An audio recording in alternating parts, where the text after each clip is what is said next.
रहस्यमयी महल की भूतनी अरावली की पहाड़ियों के बीच स्थित एक प्राचीन महल की कहानी है। इस महल का नाम था चंद्र महल और यह अपने अद्वितीय वास्तुकला और अद्भुत कला के कारण प्रसिद्ध था। लेकिन सालों से यह भी मशहूर था अपनी भूतिया कहानियों के लिए। इस महल का निर्माण राजा वीर प्रताप सिंह ने करवाया था, जो अपने समय के बहुत ही वीर और बहादुर राजा थे। महल का वास्तुकला अद्वितीय था और इसकी सुंदरता चारों ओर प्रसिद्ध थी। लेकिन इस एक दुर्भाग्यपूर्ण घटना ने इस महल को अभिशापित कर दिया। राजा वीर प्रताप सिंह की बेटी राजकुमारी मृदुला अपनी सुंदरता और ज्ञान के कारण प्रसिद्ध थी। वह बहुत ही दयालु और स्नेही थी और अपने पिता के लिए प्रेरणा स्रोत थी। लेकिन एक दिन एक पड़ोसी राज्य के राजा जो अधर्मी और ईर्ष्यालु था, चंद्रमहल पर आक्रमण करने की योजना बनाई। रात का समय था और महल में उत्सव का माहौल था। राजा वीर प्रताप सिंह ने अपनी बेटी की बुद्धिमानी और साहस को देखकर उसे राजमहल की सुरक्षा का भार सौंप दिया। उसी रात आक्रमणकारी राजा ने चुपके से महल में प्रवेश किया और एक भीषण युद्ध छिड़ गया। राजकुमारी मृदुला ने अपनी वीरता और साहस से धूर्त राजा का सामना किया, लेकिन दुर्भाग्यवश एक धोखेबाज सैनिक ने मृदुला को धोखा देकर उसे मार डाला।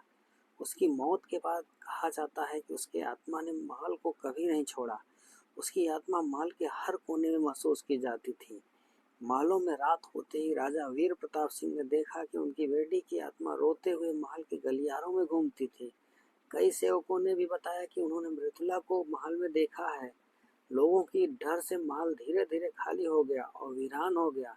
सालों बाद एक युवा पुरातत्वविद, जिसका नाम था अर्जन, चंद्रमहल की कहानियों से बहुत प्रभावित हुआ। अर्जन बहुत ही साहसी और जिज्ञासु था और उसने ठान लिया कि वह इस रहस्य को सुलझा कर रहेगा।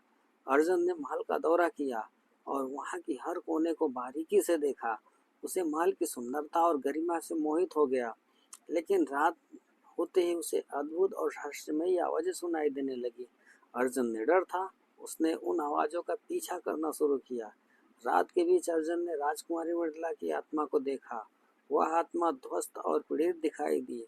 अर्जन ने उसके साथ बातचीत करने की कोशिश की और उसे निडरता से आश्वासन दिया कि वह उसकी मदद करेगा। मृदुला की आत्मा ने अर्जन को बताया कि उसकी आत्मा तभी शांत होगी जब अधर्मी राजा और उसके सैनिकों को उनकी करनी का एहसास हो जाएगा।